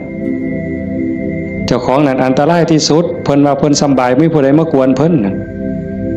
บัดเอาไปเอามาภาวนาตลอดอยู่โรงพยาบาลตลอดย่างได้ซุมื้อหมอว่าสิเป็นอัมพาตตลอดทั้ง2เท่านี่ตลอดชีวิตเลยซอยเหลือตัวเองบ่ได้แท้เดี๋ยวนี้ย่างได้ทั้ง2คนเห็นบ่มองอัศจรรย์หลายพ่อใหญ่เข็มนี่แม่ใหญ่ต้องค้ำเมียตายพ่อใหญ่ต้องเข็มพ่อใหญ่เข็มนี่คือทรมานตอนนี้ก็ย่างแล้วโยมแม่ใหญ่สวัสดิ์น้องสาวนั่นตายแล้วอีกผู้หนึ่งธรรมะจือบ่ได้ตายบ่เอาเรื่องกับรถถือว่าเป็นกรรมเป็นเวรเป็นสิ่งที่เกี่ยวเนื่องกันมาใครแม่นเฮาสิว่าแนวใดมองอาตมาเงิดอ่อนซ่อนใจคนน่ะขอบ3ครอบครัวนี่ผู้หนึงเจ็บสาหัสผู้หนึงตายนี่บ่เอาเรื่องกับรถบ่เอาเรื่องกับคู่กรณีถือว่าเป็นเรื่องของบาปของบุญเป็นเรื่องของวัฏสงสารให้แล้วต่อกันเขาก็บ่อยากมาซ่อนเขาก็บ่อยากพาเฮาไปตายนี่มองว่าคุณภาพของธรรมะมองเข้าใจธรรมะมันเฮ็ดใจได้ขนาดนั้นน่ะคักบ่มื้อนี้แม่ใหญ่นึงผู้เตรียมเนี่ยเผาไปวาง 2-3 มื้ออายุ89 ปี7 เดือนผู้หญิงเด้เลี้ยงลูกเมียใหม่ผัวเพิ่นไปมีเมียใหม่เพิ่นบ่เครียดเมียใหม่ออกลูกเพิ่นเอามาเลี้ยงพร้อมเอาไม่ออกเฮ็ดได้วะ นี่คือน้ำใจคนนะแม่ใหญ่นี่เราปฏิบัติธรรมอยู่นำครูบาอาจารย์มาตลอดลูกเราดีหมดทุกคนเป็นหมอ2เป็นครูผู้หนึ่งเป็นเจ้าหน้าก็มีอยู่2คนแต่ว่าหม่องอัศจรรย์คือเราปฏิบัติตลอดโยมไม่ออกสวดปาติโมกข์ได้ที่พระเพิ่นลงปาติโมกข์นี่แม่ใหญ่น่ะเราสวดได้อาตมาสวดบ่ได้หม่องเป็นตะงึดหลายแต่ว่าเราตกศาลาเทื่อนึงยังจงกรมมันมืดตกศาลาสมัยก่อนนั่นขาหักลงว่าซั่นว่าเห็นบ่บัดมื้ออาตมาสิไปเยี่ยมอาตมาไปเทศฟังทั้งครูขันก็เลยว่าสิกายไปทางนั้นลูกชายเพิ่นว่าบ้านอยู่ทางนั้นก็เลยพาไปเยี่ยมลูกชายก็บอกว่าอาจารย์สิมาเยี่ยมแล้วลูกบ่ได้ตลอดแต่ว่าสติเราดีเด้เพราะแต่ว่าอาตมาสิไปเสียงรถก็ไปจอดแล้วลุกขึ้นมานั่งพออาตมาไปนั่งลงแล้วก็กราบได้เท่าเดียวดอกก็นอนมันวิ่นหัวปานนั้นเราก็เว้าธรรมะโต้ตอบได้ทุกเรื่องสติบ่ขาดลูกหลานจักว่าเท่าใดมาเต็มเฮือนแล้วจำได้ฮอดซุมบ่นุ่งผ้าว่ามันชื่อหยังนิสัยมันดื้อบ่ดื้อแล้วฮู้ผู้นี่มองลูกหลานไว้ย่า ยายอยู่อีกเด้อโอ้ยมันถูกมันยากบ่อยู่ดอกอยู่น้ำหลานอีกแน่อยู่โดนแล้วผู้นี้มัดมือสิใจขาดหลานผู้เรียนอยู่จุฬากำลังขึ้นรถลูกชายว่าย่าถาหลานนี่เด้อหลานกำลังขึ้นรถโอ้ย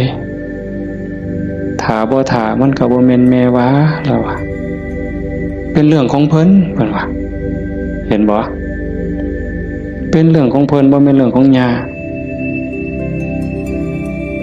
หมองคักหลายว่าแล้วตายนั่นแล้วนอนตะแคงข้างขวาเลียนแบบพระพุทธเจ้าเลยสติจำได้มื้อสิตายแล้วกินข้าว3เทื่อได้กินข้าวปกติเว้าได้ปกติเพียงแต่ว่านอนไปแล้วก็มาหลับเอาตอนมาดับไปตอนตีสี่คนตายลูกนี่เป็นหมอ2แล้วก็หลานเป็นหมออีกผู้นึงมันบ่เข้าในทฤษฎีอะโยมพวกนี้อยู่นำคนตายมาตลอดลูกหลานสาวอยู่ห้องชันสูตรพลิกศพพร้อมคนตายเขาเพิ่นพิสูจน์ว่ามันจะเย็นไม่ไงนี่แล้วอุ่นบัดเนี่ยตายไปแล้วจากตีสี่กลัวจนฮอด5 โมงเช้าเดี๋ยวเขาลงเพราะยังอุ่นอยู่แต่เฮ็ดจังได๋บ่ได้เพิ่นก็ลูกชายเพิ่นก็โทรมาถามอาจารย์ที่ว่าแนวใดแต่มาเลยว่าบ่ต้องฉีดยาเด้อสิฟื้นหรือบ่ฟื้นเฮาบ่คิดดอกแต่ว่าบ่ต้องฉีดยาก็บ่ฉีดอยู่จักมื้อหลายมื้อเติบ4-5 คืนพุ่นล่ะแต่มาก็บ่เจอบัดฮอดมื้อสิเผาบัดเนี่ยลูกชายเพิ่นก็โทรมาถามประมาณ3 โมงกว่าเนี่ยอาจารย์เฮ็ดจังได๋บัดเทื่อเปิดโลงออกมานี่หาแม่ยังอุ่นอยู่คือเก่าเนี่ยสิเฮ็ดแนวใดเพิ่นว่าโอ้ตมาก็บอกบ่ถูกดอกโยมไขเบิ่งซะก่อนว่าซั่นแต่ว่าใส่เพิ่นใส่ตู้ลมเย็นอยู่แต่มันเย็นทั้งหลังนั่นน่ะตมาก็เลยว่าเอากันจัก4 โมงก็จังถอดปลั๊กออกเบิ่งเด้อว่าถอดปลั๊กออกเบิ่ง